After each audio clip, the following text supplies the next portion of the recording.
Salut les Wargamers, c'est Ivy de French Wargame Studio, votre chaîne de rapport de bataille tuto et live peinture. Aujourd'hui, je suis accompagné de La barre pour la lecture et l'analyse du tout nouveau codex Kult Genestealer pour Warhammer 40 000. Le Kult Genestealer qui a été refondu pour la 7ème édition de Warhammer 40 000, qui est une armée qui fait partie des races extraterrestres, c'est-à-dire des Xenos, puisque c'est tout simplement en fait des colonies humaines qui vont justement muter par l'appel de l'esprit de la ruche. Il y a un débat là-dessus.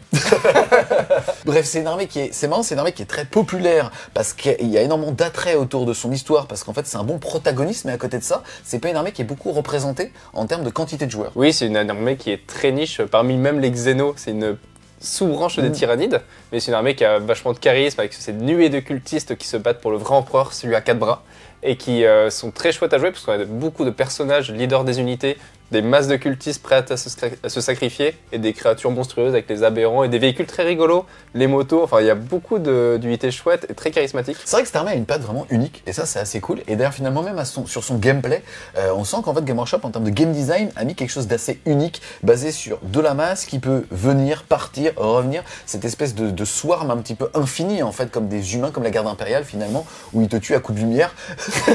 C'est exactement ça. C'est assez intéressant. Historiquement, c'était une armée qui pouvait s'allier aussi bien à la garde impériale, parce qu'on partait du principe que c'était par eux qu'on va dire que la colonie allait naître, ou à côté de ça, ils pouvaient s'allier aux Tyrannides. Là, vous allez voir, ça a un petit peu changé. Maintenant, il y a un détachement qui les permet de jouer avec la garde, ce qu'on appelle les Brood Brothers, historiquement, mais il n'y a plus d'alliés possibles Tyrannides, même si on voit au niveau de leurs mots-clés qui partagent un mot-clé commun avec les Tyrannides qui permettront dans les parties narratives, justement, de pouvoir combiner ces forces. Qu'est-ce que tu peux nous dire sur finalement leur ADN et sur leur gameplay? Alors l'ADN du Kult Genestealer, c'est d'arriver depuis les réserves, c'est-à-dire de pas commencer sur table, mais d'arriver très fort. On voit qu'en début de V10, on avait un détachement qui nous permettait de faire ça avec des bonus en arrivant de réserve, avec les touches soutenues et l'ignore cover.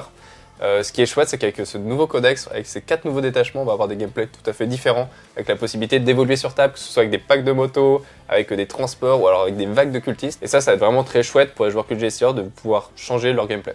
Yes, qu'est-ce que ça veut dire après en termes d'échelle de puissance? On aime bien toujours dire qu'un codex doit être équilibré en interne, c'est-à-dire que la rejouabilité te donne envie de jouer telle unité pour telle situation et une autre qui sera pas moins bien, qui sera dans une optique différente, et aussi par rapport au reste du monde, c'est-à-dire des autres factions. Alors c'était une faction qui avait commencé très fort dans cette 10e édition, puisque c'était après les Eldar probablement la plus forte faction, parce que beaucoup de létalité au tir, que ce soit avec les packs de néophytes, avec les canons sismiques ou les charges de démolition qu'on pouvait difficilement éviter puisqu'ils arrivaient à 3 pouces de toi, et à part les armées qui avaient des contre-faibles, enfin des offensives pour se rebouger après que tu sois arrivé près d'elles, c'était compliqué. Ouais. C'était très frustrant à affronter, ça a été nerfé avec des changements de règles et des changements sur la létalité de ses armes.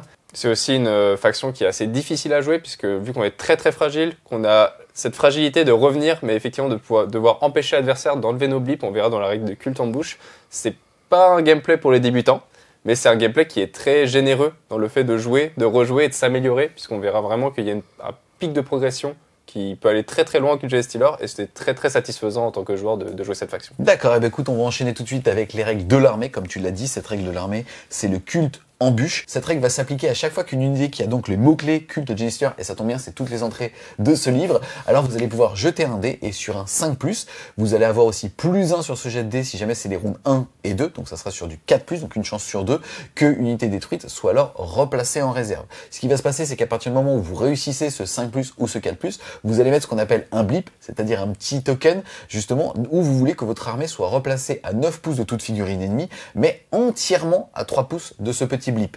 Et ce qui va se passer, c'est que ce blip est placé au moment où vous faites votre 5+, mais votre unité ne reviendra qu'à la phase de mouvement de votre adversaire. Donc celui-ci a une phase complète, théoriquement, pour pouvoir justement rentrer à 9 de votre petit bout de carton, pour pouvoir justement le faire sauter. Pas d'inquiétude, il existe des contre-mesures pour pouvoir justement faire revenir ces unités, même si l'adversaire, entre guillemets, tue le petit bout de carton. Et juste pour compléter, il faut savoir bien évidemment que les personnages qui sont attachés à ces unités, eux, ne reviennent pas, et que si jamais vous avez des habilités qui en anglais font appel à un nouveau mot-clé qui est le one-shot, donc le usage unique, on pense à des charges de démo ou à des trucs comme ça, l'unité revient et est considérée comme ne les ayant pas tirés.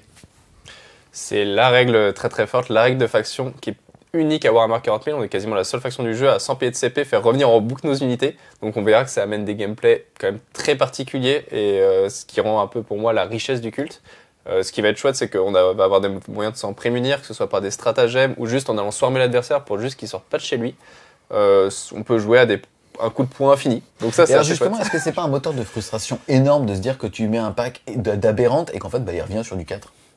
effectivement, quand on aura des packs qui coûtent beaucoup de points, ce sera très frustrant que ce soit pour nous ou pour l'adversaire, qu'on va le réussir ou le perdre. Ça donne plutôt envie de jouer plein de petits packs pas trop chers pour pas avoir la frustration et être sûr qu'on ait au moins 1, 2, 3 unités qui vont revenir, et dans ce cas-là, un peu bénéficier de cette règle. Pour maintenant entrer dans les détachements, ceux-ci sont au nombre de 5. On commence par celui de l'index, qu'on joue donc depuis une petite année, qui s'appelle l'Host de l'Ascension. Il va avoir comme règle d'armée une embûche parfaite. À chaque fois qu'une unité est placée en venant des renforts, quels qu'ils soient d'ailleurs comme type de renfort, alors jusqu'à la fin de sa prochaine phase de combat, c'est-à-dire pendant le tour entier dans lequel elle est placée, elle va pouvoir avoir touche soutenue 1 et ignore couvert. Donc un bonus très fort, très simple, puisque toutes nos unités ont la règle Deep Strike, donc elles peuvent arriver de réserve, et en plus avec les embuscades du culte en bouche, on peut arriver aussi de réserve, donc on va en bénéficier très facilement. C'est plutôt un bonus de tir, puisqu'en fait le Sustain Hits marche au corps à corps et au tir, mais le ignore cover c'est que pour le tir. Donc pour moi ça fiabilise les packs de néophytes qui vont faire très mal, les packs d'acolytes, lance-flammes et charge de démo. Donc plutôt un bonus de tir et extrêmement fort, on va en bénéficier tout le temps. C'est une règle qui sera bonus et qui va plutôt développer des gameplays de faibles, c'est-à-dire dans l'idée d'arriver de réserve, de revenir, et pas plutôt un gameplay de table, donc un peu ce qu'on voyait auparavant. Bien que ça fait 1 an que tu joues, que vous jouez, là vous les petits cultes, Les petits cultes. que vous jouez avec vos packs de démolition de merde, non mais que vous jouez justement en fait comme ça, est-ce que tu penses que de la manière dont l'armée est écrite, son attrition, c'est-à-dire ses capacités à faire des dégâts, viendraient plutôt du tir ou du corps à corps? Certes, dans ce détachement, il y a l'ignore cover, et donc on se doute bien que ça vient du tir. Mais est-ce que l'armée est plus designée en dégâts de tir ou de corps à corps, à ton avis? Je trouve que c'est assez équilibré. Sur l'index, c'était plutôt du tir, puisque le détachement boostait que le tir. On le verra dans les prochains détachements, mais on peut aussi booster du corps à corps, parce qu'on a des gestures qui sont très forts, des aberrants qui sont très bien, des nouveaux hybrides avec les 2 packs d'acolytes et les hybrides métamorphes qui sont très bons au corps à corps. Donc pour moi, on va pouvoir aller chercher de la létalité dans les deux phases. D'accord, bon, là on va se focaliser donc sur le détachement de l'embûche parfaite. On va commencer à présenter les améliorations. Ils sont au nombre de 4 comme dans toutes les armées du jeu. Vous allez devoir les payer en points et vous pouvez en acheter jusqu'à 3 dans une même liste. On va commencer par la première relique. Elle vaut 15 points. C'est le Prowling Agitant. Ça va s'appliquer sur n'importe quelle figurine culte Genestealer. Une fois par tour, quand un ennemi terminera alors un mouvement normal d'advance ou de désengagement à 9 pouces de l'unité du porteur, celle-ci pourra alors bouger de D6. C'est un très bon bonus à donner à n'importe quel pack, plutôt de corps à corps. Moi je vois typiquement un pack de 10 aberrants qui peut se cacher derrière une ruine après un mouvement adverse, ou un pack d'acolytes qui peut aller mettre de l'OC sur un adversaire qui vient de s'avancer. De toute façon, les mouvements hors phase sont excellents dans ce jeu. Donc là, ça déroge pas la règle. Yes, est-ce que tu penses, comme c'est un mouvement normal, il y a un monde dans lequel on peut faire ce qu'on fait avec d'autres armées, c'est-à-dire utiliser ce mouvement normal pour retourner dans un transport? Carrément, on verra que nos transports sont pas mal du tout, avec beaucoup de place pour embarquer.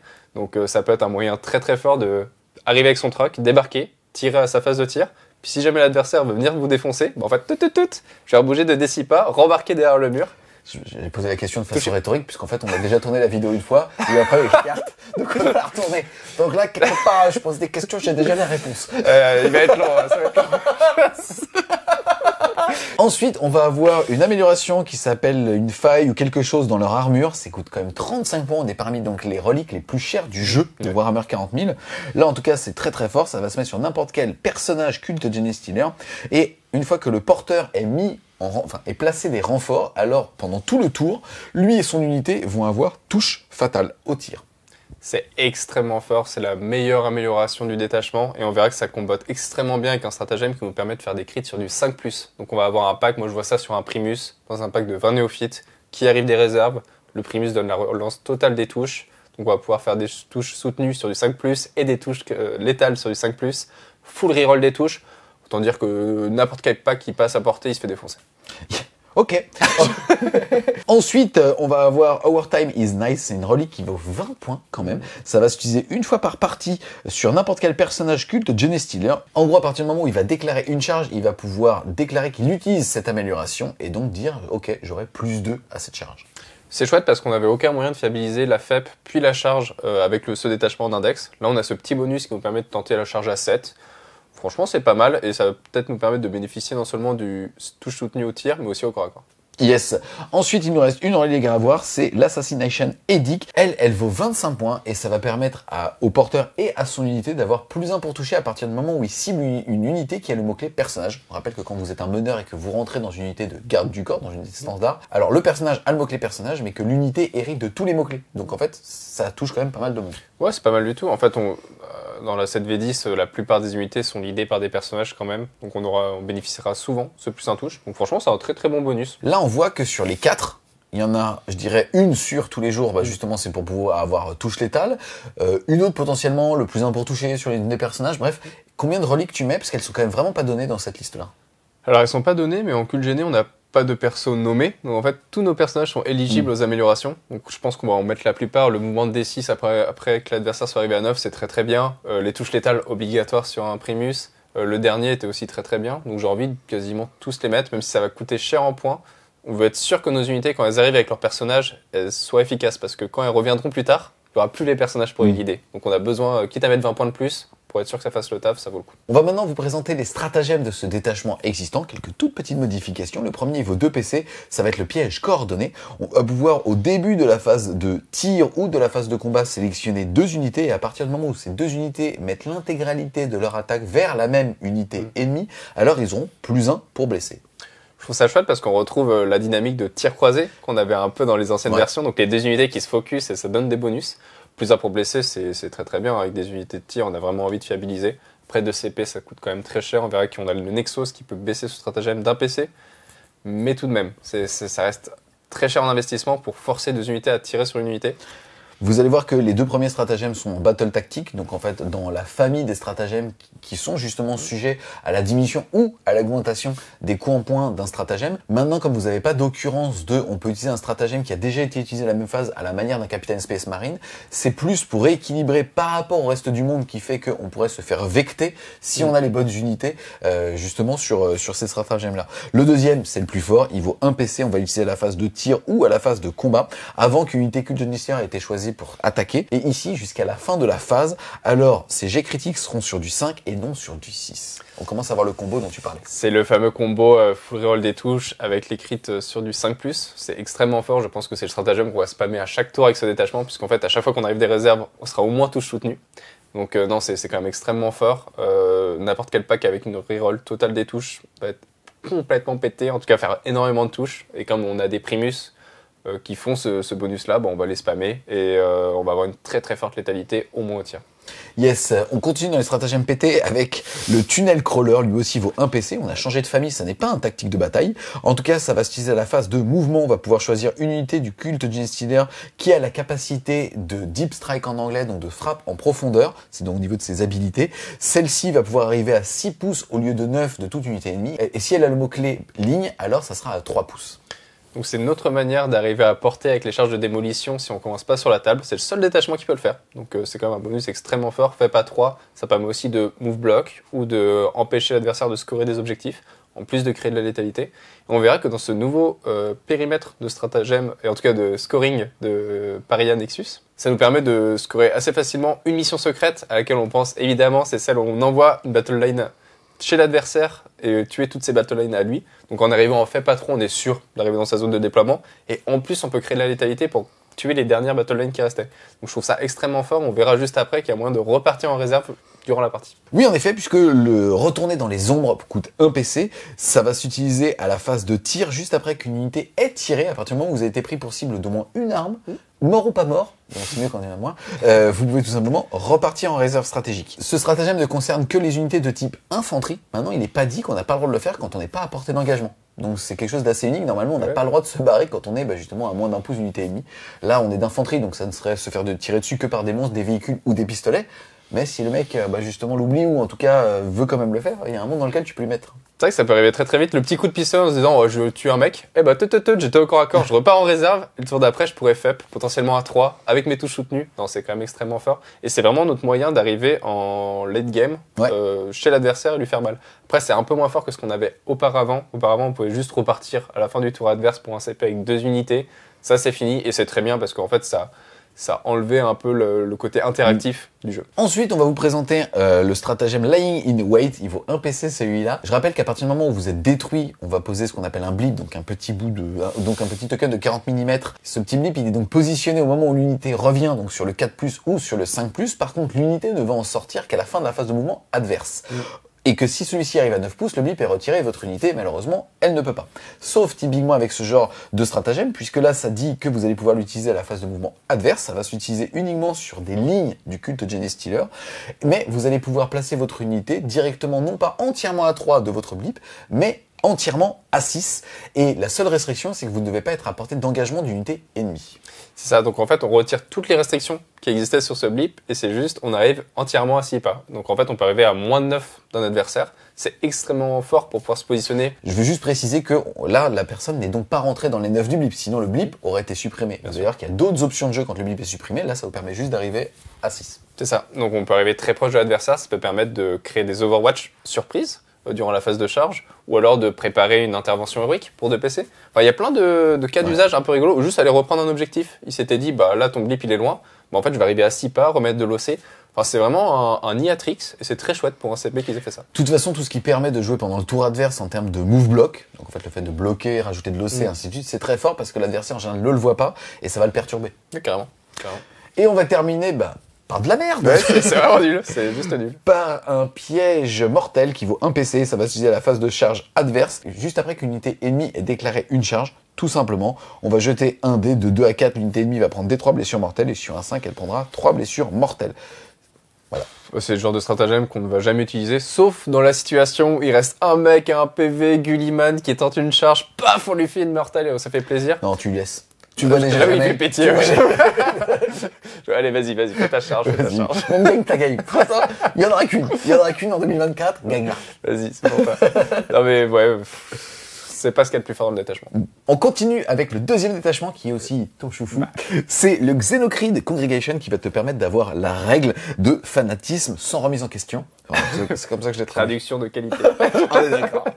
En tout cas, ça va permettre au pack d'acolytes hybrides, de métamorphes hybrides et de néophytes hybrides, à partir du moment où ceux-ci sont rejoints par un personnage, de pouvoir relancer les advance et les charges. Et si le personnage en question est un Magus Imprimus ou un acolyte Iconward, c'est le petit porteur de bannière, alors ces personnages vont avoir un insensible à la douleur à 3+, tant qu'ils sont justement dans le pack. Super chouette comme détachement. On va voir que c'est un détachement qui est tourné autour de ces 3 personnages-là et des hybrides, donc en fait de la masse de cultistes, possibilité de reroll des advances et des charges, ça peut être utile, surtout quand on peut advance et charges, on verra qu'il y a plusieurs sources d'advance et charges dans le détachement. C'est un détachement qui me plaît le plus, et les règles de base sont toujours utiles. Enfin, on advance très régulièrement, et on charge très régulièrement en culte, donc là ça va être vraiment très très bien. Yes, au niveau ensuite des reliques, on commence par le Genesir Relicant. Lui, il vaut 10 points, il va permettre tout simplement d'être mis sur un Magus Imprimus ou un acolyte Iconward. Vous verrez que les occurrences arrivent toujours sur ces 3 types de personnages, et ici en l'occurrence, ça va nous permettre de pouvoir relancer les tests de Battle Shock. C'est pas ouf. Suivant. Yes. Ensuite, on va avoir le Denunciator of Tyrant. Ça va s'appliquer sur un Magus Imprimus ou un acolyte Iconward aussi. Et à chaque fois que l'unité du porteur fait des attaques contre une unité qui a le mot-clé personnage, et on rappelle qu'à partir du moment où vous avez un personnage dans l'unité, c'est toute l'unité qui hérite de ce mot-clé-là, alors vous allez avoir +1 pour toucher et +1 pour blesser. Ça, c'est excessivement fort. C'est excessivement fort. Comme on disait au détachement précédent, il y a beaucoup d'unités qui sont leadées par des personnages, donc bénéficier de ce +1 et +1 wound, c'est très fort. Sur les IK, les personnages IK, ça peut marcher. Enfin, vraiment, c'est un bonus très très bien. Et à mettre sur un Primus ou en fait n'importe quel perso, ce sera utile. Il a 25 points, pour toi, c'est auto-include à partir du moment où si tu prends ce détachement? Je pense que c'est auto-include sur un gros pack d'hybride métamorphe ou d'acolyte, ou même de néophyte, en fait, c'est très très bien. D'accord, ben écoute, un deuxième auto-include, il arrive tout de suite. C'est, je sais pas pourquoi je parle doucement. Pour vous à la maison. Il coûte 15 points. Ça va être Deeds That Speak to the Mass. En gros, ça va s'appliquer sur un Magus Imprimus ou un acolyte Iconward. Et une fois par tour, quand vous faites le jet de dés justement du culte embûche, c'est-à-dire savoir si votre unité revient sur un 5+, ou sur un 4+, tour 1 ou tour 2, là vous allez pouvoir relancer le jet de dés si vous le faites pour une ligne. C'est extrêmement fort. On avait vraiment besoin d'un bonus pour fiabiliser les retours en embuscade du culte. Le fait de pouvoir en relancer, même si c'est qu'une fois par tour, en fait c'est vraiment très très bien, surtout que ce détachement-là est spécialisé dans la masse de cultistes, donc on a vraiment envie qu'ils reviennent, et du coup c'est hyper utile, et on verra que même si elle ne revient pas, il y a un petit truc pour nous aider. Ok, écoute, la dernière relique, ça va être l'Incendiary Inspiration, ça va être pour Magus Primus Acolyte Iconward, ça va coûter 20 points, et ça va permettre au porteur de pouvoir courir et charger. Extrêmement fort. Première source d'advance et charge du détachement, sur un personnage, avec la relance des advances et la relance des charges, ça permet vraiment de fiabiliser notre agression, c'est vraiment super bien.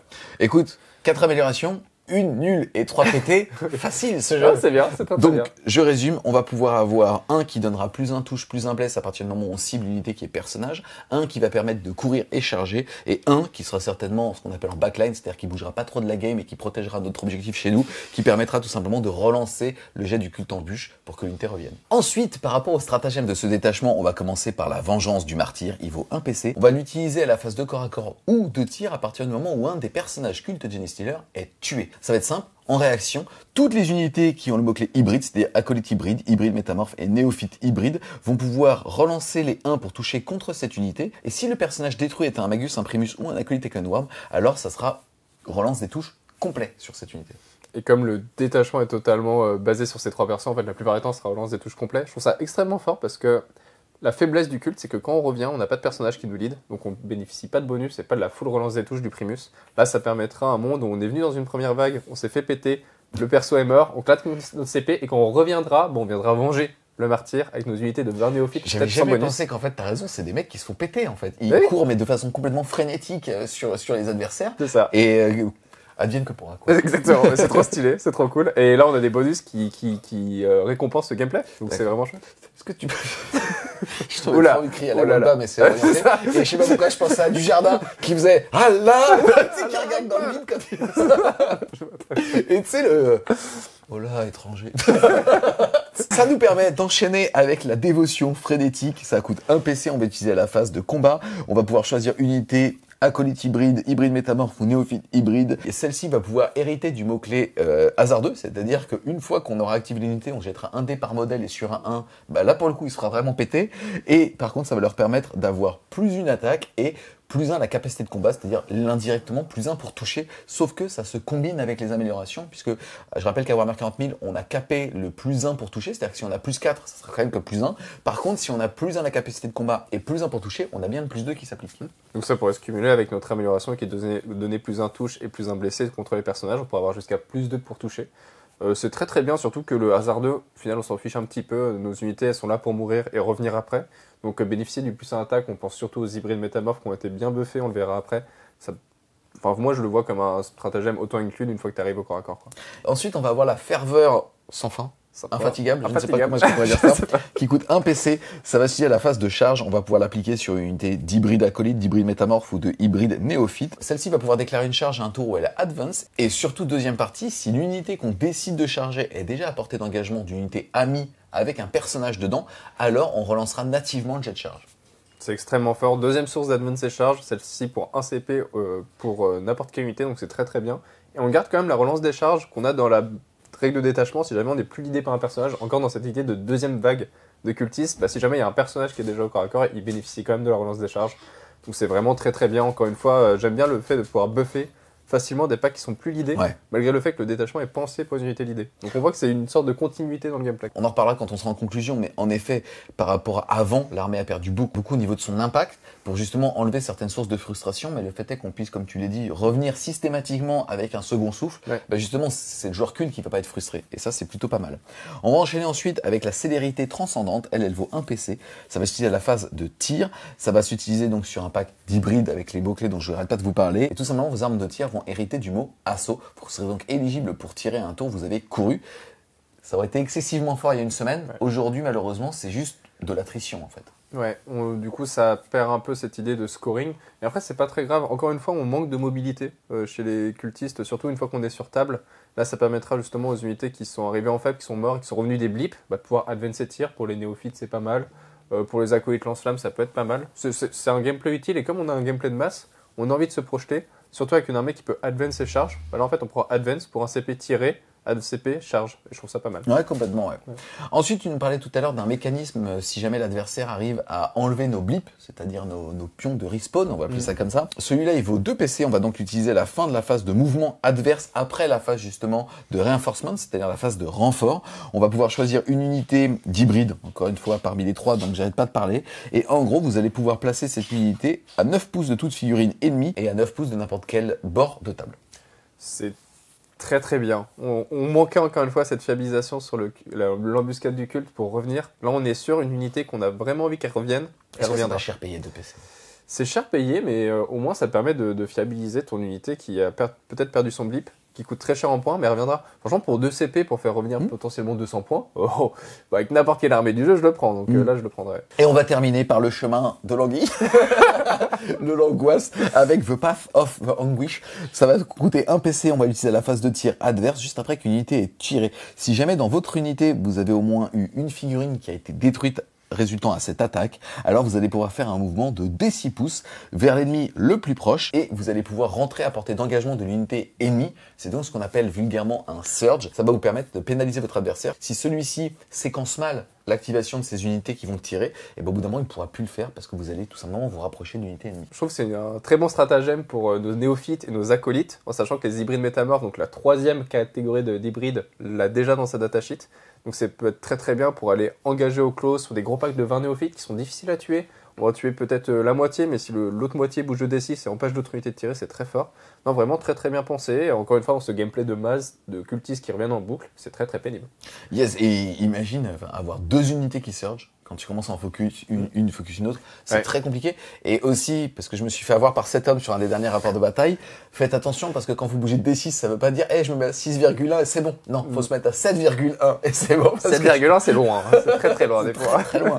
Et vraiment, à chaque fois, vous allez vérifier, vous allez dire, putain, il y a une chance sur 6 qui fait que le gars, il me nique. Ouais. Et ça, c'est très très dur à jouer. Enfin, franchement, c'est très sympa parce qu'il y a une vraie saveur de pression. Et donc, on affronte un codex qui doit être anxiogène. Donc ça, c'est très sympa. Mais qu'est-ce que c'est fort. Ouais, de toute façon, tous les mouvements hors phase et surtout en surge, en réaction, c'est extrêmement fort. On a fait le tour de ce détachement, on a vu le générique, c'est-à-dire celui qui induisait un gameplay qu'on connaissait déjà, même s'il fonctionnera toujours. Là, on a vraiment celui autour à la fois des personnages, mais je le vois plutôt comme celui de masse et qui profite le plus des mécanismes de l'armée. Qu'est-ce que t'en penses ?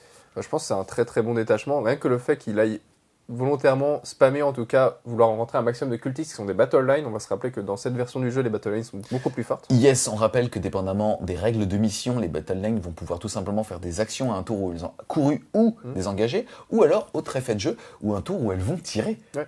Et là, ça rigole plus du tout, quoi. Et pour finir, ça vous offre aussi l'éligibilité de pouvoir faire des missions secrètes. Et ça aussi, c'est fort. Ou en tout cas, d'empêcher l'autre de le faire. Non, c'est très très bien. Puis c'est une liste qui permet à la fois de jouer en réserve et sur table. C'est-à-dire qu'on va avoir des unités de corps à corps, peut-être dans des rhinos, en tout cas dans des trucks, qui vont pouvoir advancer charge en sortant. Des unités de néophytes qui vont arriver des réserves pour frapper très très fort. Ça permet de faire du multi-gameplay, être sur table, en FEP, avec des persos, un renouveau dans nos vagues de cultistes, avec la fiabilisation du culte en bûche.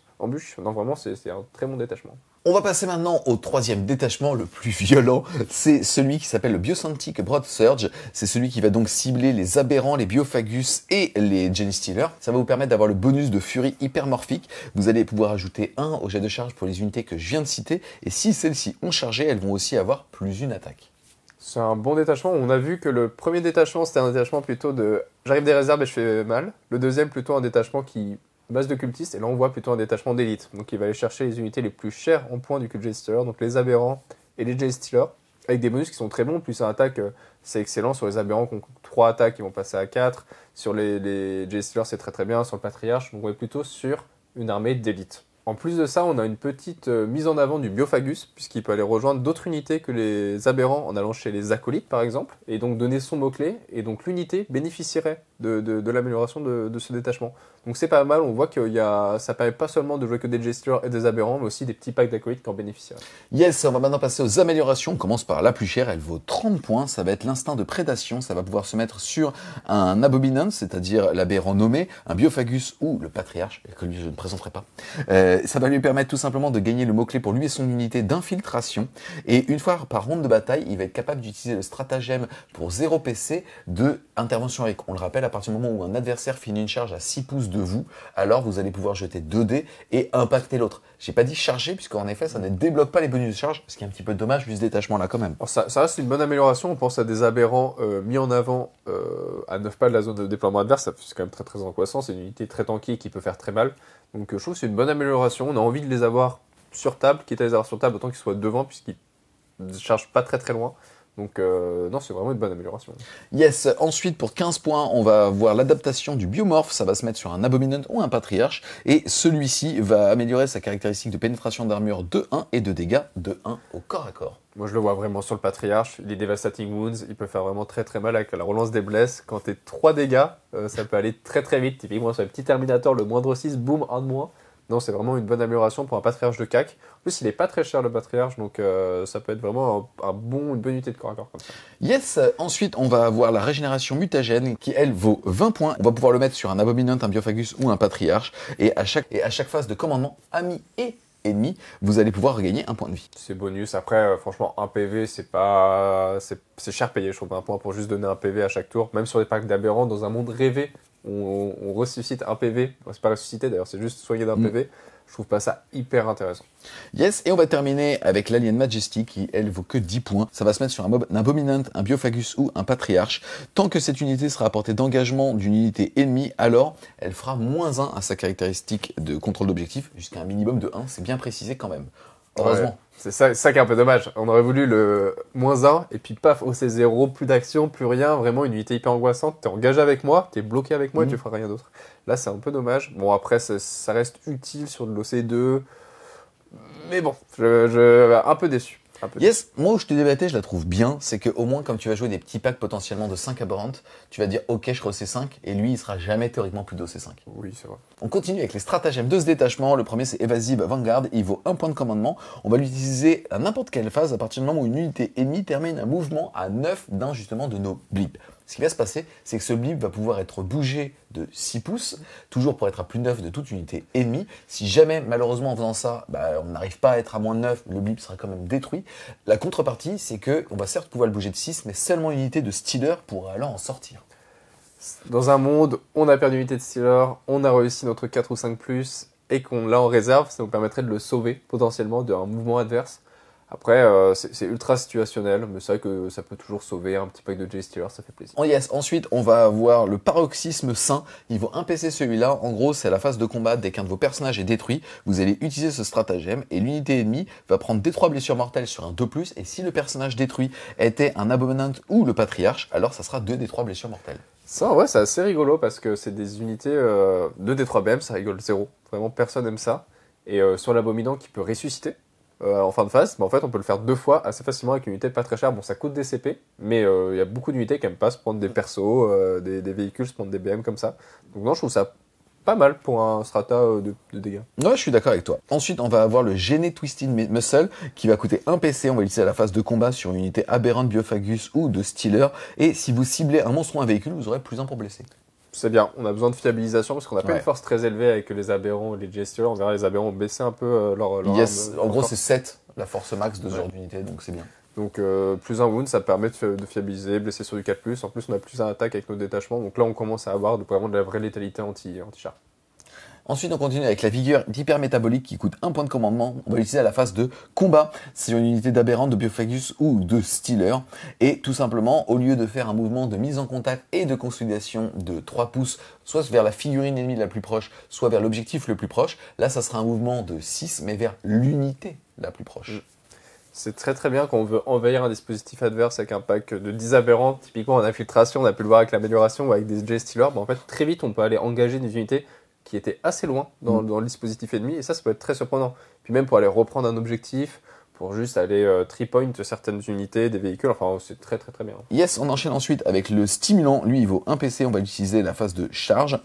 Gros, ça va s'appliquer sur un pack d'aberrants, de Biophagus ou de Stealer, et vous allez pouvoir avoir +1 en charge, jusqu'à un maximum de +3, dépendamment de nombre d'unités ciblées à votre charge. En gros, plus vous allez faire une charge multiple, plus vous allez justement accumuler un bonus. Si vous cherchez 3 unités, ça sera le max, vous aurez +3 en charge. Ce qui est très bien, puisqu'en plus on a déjà un +1 via notre détachement. Donc on peut aller jusqu'à +4. Donc typiquement, on a cette unité encore qui va envahir le dispositif adverse avec une charge qui peut aller très très loin. On peut après conso et piling de 6. Enfin, vraiment, ça peut être très très très surprenant en termes de mobilité après la charge. T'es un petit peu trop enjoué, je vais t'en proposer un bien à chier. C'est le dernier. C'est le Bio-Horror Revelation. Il coûte 1 point de commandement. Ça va s'utiliser à la phase de tir adverse sur une unité d'aberrant, de Biophagus ou de Stealer. Si l'unité qui souhaite tirer est à 9 pouces de vous, elle va devoir faire un test de débranlement à -1. Et si le test est raté, alors elle va avoir -1 pour toucher. Si le test est réussi, t'as perdu un PC. Voilà. Non mais c'est dur. Puis la plupart des unités ont quand même un bon commandement.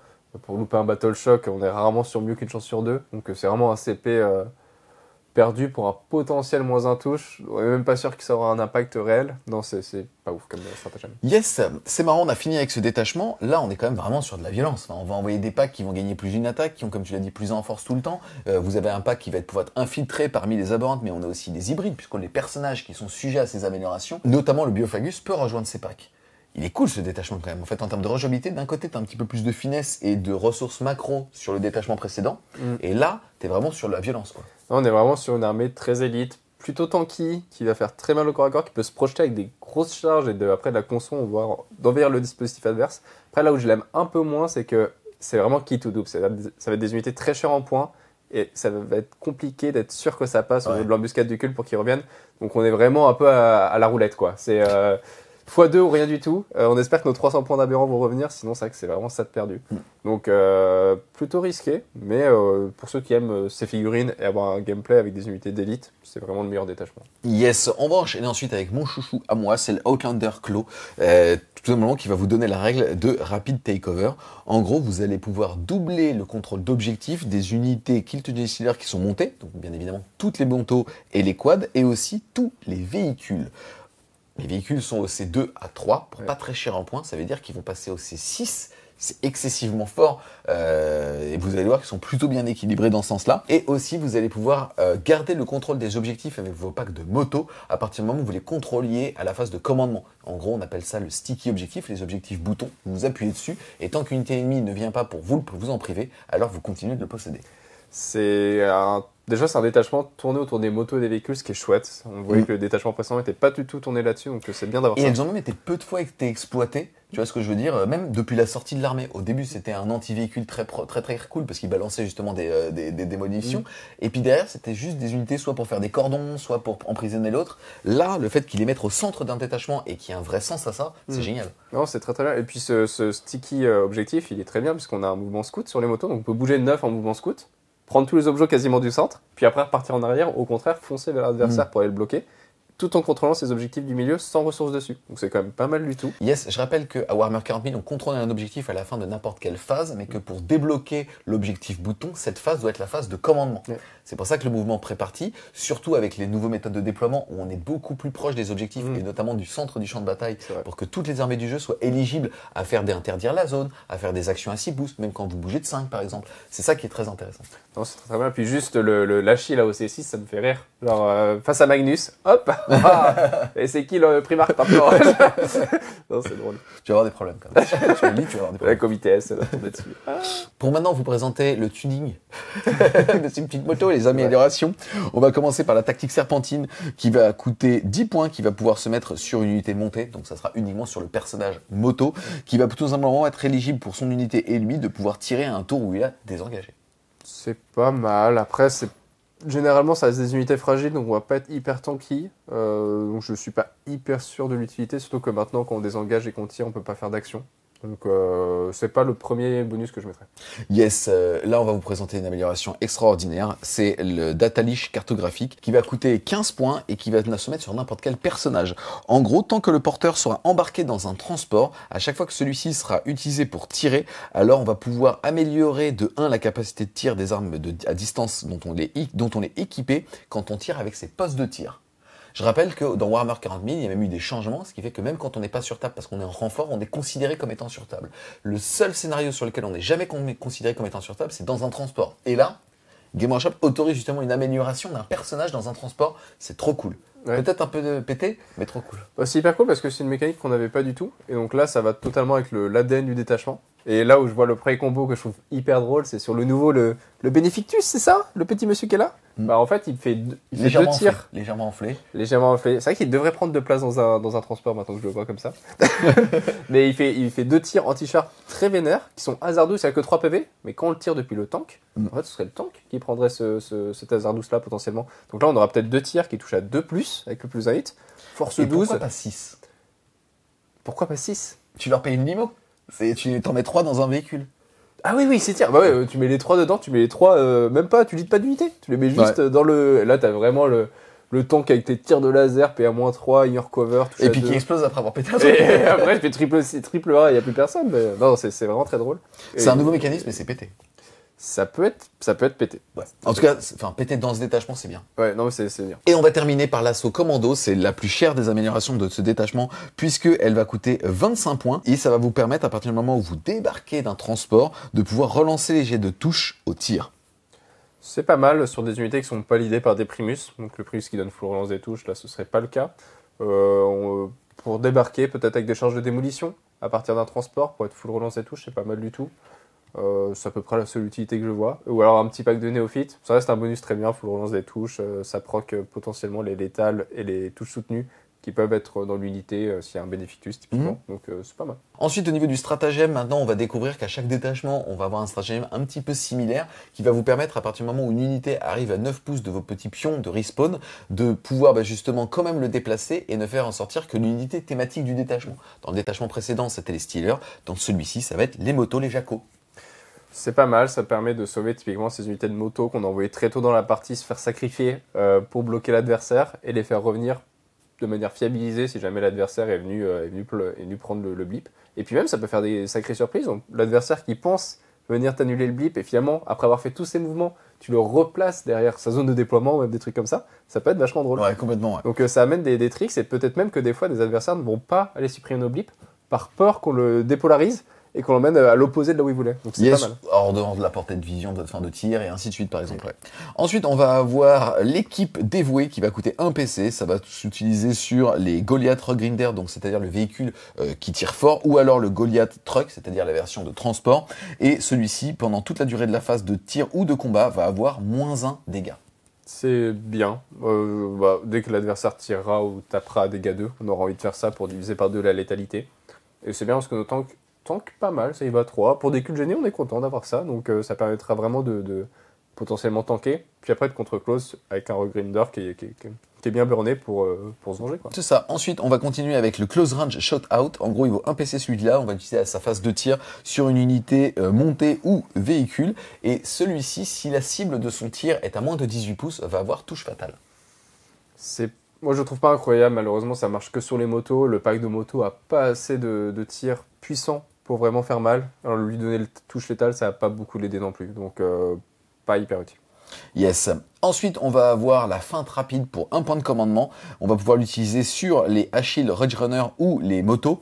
Et à partir du moment où une unité ennemie a terminé un mouvement normal d'advance ou de désengagement à 9 pouces de cette unité, alors elle va pouvoir bouger de 6. C'est très très bien. Mouvement réactif de 6 pas. Sur un gros pack de motos, on peut aller encore plus bloquer l'adversaire. Mais c'est un mouvement normal, donc c'est pas un surge. On n'est pas obligé de se rapprocher. On peut même s'enfuir, aller chercher un objet, se décaler pour bloquer un autre mouvement. C'est extrêmement pénible avec des unités avec autant de reprises sur table que les motos.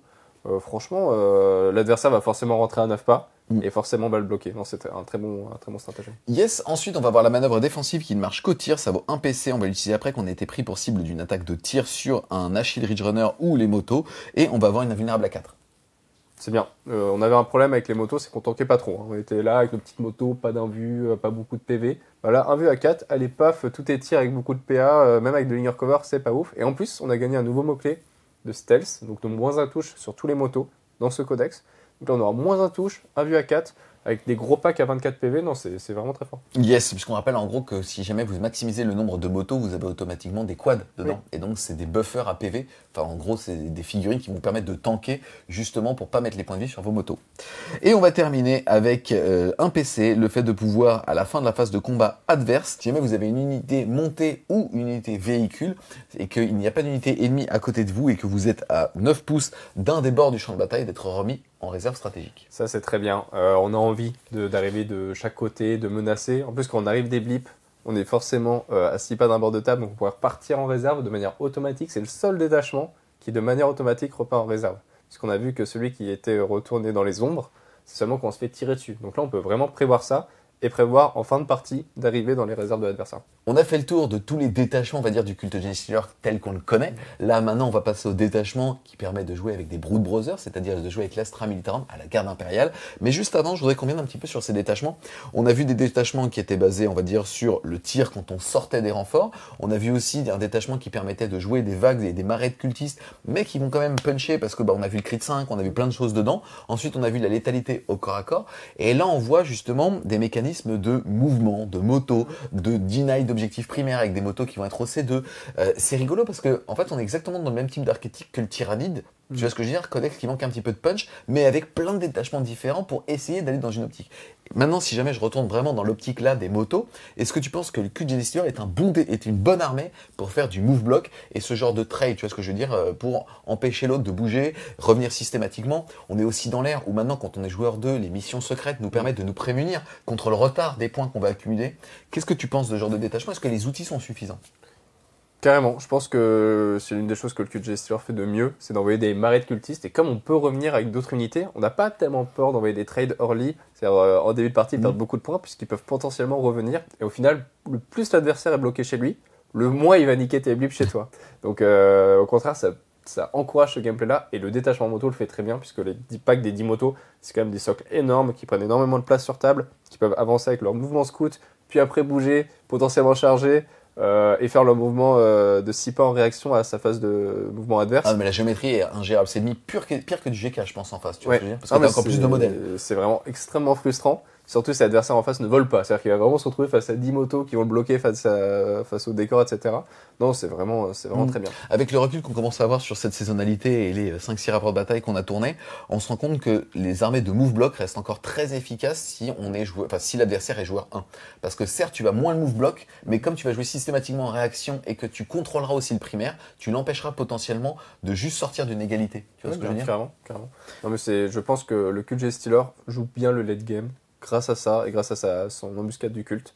Donc ça, c'est vraiment très bien. Yes, on va terminer avec le dernier détachement, c'est le Brood Brother Auxilia. Déjà, il va falloir comprendre que dans ce détachement, vous allez pouvoir avoir jusqu'à 1000 points au format 2000 de l'Astra Militarum, que vous ne pourrez pas prendre votre seigneur de guerre dans ce détachement-là, et que vous n'avez pas le droit aux volants, aux commissaires, aux héros nommés, toute la partie tempestueuse, c'est-à-dire les sions, aux rattlings, aux ingénieurs et aux prêtres. Et surtout aux ogres, qui est toujours l'unité un petit peu cassée en termes de ratio coût tanking de l'Astra. C'est vraiment hyper cool de pouvoir amener nos copains, les frères de Couvin de l'Astra Militarum, dans notre armée, pouvoir jouer avec eux et avoir un détachement thématique tourné autour de ça. C'est un peu mon petit coup de cœur fluff, en tout cas, des règles qu'ils ont créées sur ces détachements. Vous allez voir, c'est hyper cool. Yes, la règle, ça va être tout simplement l'intégration tactique. À partir du moment où une unité de l'Astra Militarum va tirer sur une unité ennemie et que vous, petit culte Genestealer, vous avez une unité à 18 pouces de celle-ci, alors vous allez pouvoir ajouter 1 à vos jets de touche. C'est l'équivalent d'un tir de suppression, en tout cas. Les adultes montrent comment faire au teubé. Et c'est un peu ça. Hein. C'est les professionnels qui montrent aux amateurs, tu vois. Mais les amateurs, ils ont des charges de démolition. Ouais, bah. C'est mieux que des las guns. Donc là, on va tirer à 4 pouces avec nos charges de démo, ça va être vachement bien. Plus sérieusement, tu penses que c'est juste fun ou qu'il y a une vraie synergie à créer par rapport à ça? Je pense déjà c'est fun, c'est stylé. Mais effectivement, il y a des vraies synergies d'aller proquer des plus 1 hit assez facilement. Bon, il faut des lignes de vue, ça marche pas avec les mortiers. Mais le petit tank qui va mettre son petit tir pour que les charges de démo vont pouvoir tirer à 4 plus. Pour les néophytes, les fiabiliser. Après, le problème que je vois, c'est qu'il faut 2 unités qui tirent sur la même. Donc, faut espérer de pas s'être trop fait défoncer la gueule en amont. Mais juste la thématique est trop cool, quoi. Les améliorations vont aller dans ce sens-là aussi. Le premier, ça va être l'espionnage martial. Il vaut 30 points. C'est un petit peu cher quand même. Si l'unité Astra Militarum de type infanterie ou montée est à 9 pouces de l'unité du porteur, alors l'unité du porteur va observer en disant « T'as vu comme il tire bien ?» Et il aura +1 sa pénétration d'armure avec son unité. Ouais, c'est bien. 30 points, c'est cher. Mais en fait, ça va se comboter avec notre règle de détachement. De toute façon, l'unité Astra Militarum va tirer sur l'unité, sûrement la même, donner +1 hit et en plus donner +1 PA. Ce qui est bien parce que nos armes ont quand même pas beaucoup de PA, surtout les néophytes. Donc ça va permettre de fiabiliser ça. Je trouve ça très bien. Yes. Ensuite, on va avoir la reprise adaptative. Ça va s'utiliser sur une figurine Cult Genestealer infanterie. Et vous allez pouvoir, une fois par tour, cibler une unité amie à 9 pouces pour lui dire « Ok, maintenant tu peux faire une intervention avec à 0 PC. » C'est très situationnel. Faut que ce soit à 9 pas. Bref, je sais pas. Après, ça peut être... c'est très tricksy. Ça peut permettre de faire des interventions gratuitement. Mais c'est pas l'amélioration que je prendrais en premier. Ça vaut 10 points. Pour 10 points, pourquoi pas? Si vous reste 10 points, c'est vraiment le genre d'amélioration qu'on met dans son armée. Ensuite, pour 15 points, vous allez avoir le retour du héros. T'appelleras ça comme tu veux dans tes reviews. En tout cas, ça va s'appliquer sur une unité infanterie. Ça va permettre d'améliorer la caractéristique de commandement et de contrôle d'objectif de l'unité du porteur de 1. Pourquoi pas. On va avoir des néophytes à OC3. Donc là, on va pouvoir envoyer 20 cultistes au C3 pour être full OC, un peu à la star de l'Astra Militarum, ce qui est assez chouette. Celui-là, je le trouve très fort. Ouais, il est très très bien. Je rappelle qu'à Warhammer 40 000, dans cette édition, une unité peut prendre plusieurs objectifs, peut faire des actions sur plusieurs objectifs, et que en général, dans cette saison, il faut contrôler les objectifs à la fin du tour quand on a fait des actions dessus. Bah, quand t'as des packs de 20 et que tu sais, tu fais ta vieille ligne dégueulasse avec les 3 ici, ouais. Et que tu fais, écoute, je suis au C9, avec 3 bonhommes, tu fais, mais what? Ouais. Non, ça peut être très très surprenant. Non, c'est une bonne amélioration. Hein. Et on va terminer avec le Firepoint Commander. Il vaut 20 points et ça va permettre à l'unité du porteur, si celle-ci est infanterie bien évidemment, de pouvoir faire des tirs en état d'alerte sur du 5. Je trouve ça vraiment très très fort. On pense tout de suite à un Primus dans un pack de 20 néophytes par exemple, qui va arriver, fait pas neuf, tuer une unité. Et si jamais elle est pas morte, bah retirer à sa phase de mouvement. Et au final, on touche à 5 de base avec des armes lourdes. Donc c'est quasiment une deuxième phase de tir. Full relance des touches. Non, c'est vraiment très très bien. On va maintenant parler des stratagèmes. C'est dans l'ombre de l'acier. Ça, c'est franchement, je sais pas s'il n'est pas traduit comme ça en français, vous nous le direz, mais ils ont dû me prendre notre rade pour celle-là. Uniquement pour celui-là, parce qu'habituellement, j'ai quand même des idées de merde. On va pas se mentir. Et là, j'étais pas en L. Tu vois ce que je veux dire? J'étais pas en littéraire. En tout cas, ici, pour un PC, à partir du moment où une unité ennemie rentre à 9 pouces d'un de vos blips, alors vous allez pouvoir tout simplement faire revenir l'unité qui était en culte d'embûche à 6 pouces d'un véhicule de l'Astra Militarum, mais bien à 9 pouces de toute unité ennemie. J'aime beaucoup l'idée derrière cette amélioration, en tout cas de ce stratagème, c'est que en fait nos cultistes, ils sont derrière les petits tanks de l'Astra Militarum cachés, et ils avancent comme ça, et en fait l'ennemi ne le voit pas. Et ça vous permet d'arriver directement à côté d'une des unités, du coup le transport, qui bénéficiera des bonus, etc., plutôt que d'arriver au milieu de nulle part. Et je vois ça totalement comme un bait pour l'adversaire, placer un blip un peu proche de chez lui pour qu'il aille faire un mouvement dessus. En fait, depuis le début, le plan, c'était qu'il aille là-bas et qu'en fait, pof, tu remettes ton blip à côté de ton transport. Donc ça peut être très rigolo pour ça. Déjà, je vais dire deux choses. La première, c'est que j'aime que tu soulignes le fluff en disant ouais, c'est stylé, qu'il y a quand même un truc en termes de géométrie. Et le deuxième effet, parce que j'avais dit qu'il y avait deux trucs qui me faisaient marrer, et comme on l'a perdu, eh ben, je vais passer à l'autre stratagème. Ça va être le Regimental Reinforcement, ça va coûter un PC à partir du moment où une unité Astra Militarum de type infanterie et qui a le mot-clé régiment est détruite. Pour un PC, vous avez le droit de faire le test du culte, et en gros, sur un 3+, elle sera remise en culte embûche. Alors c'est cool de pouvoir bénéficier des règles de l'embuscade du culte avec des unités Astra Militarum.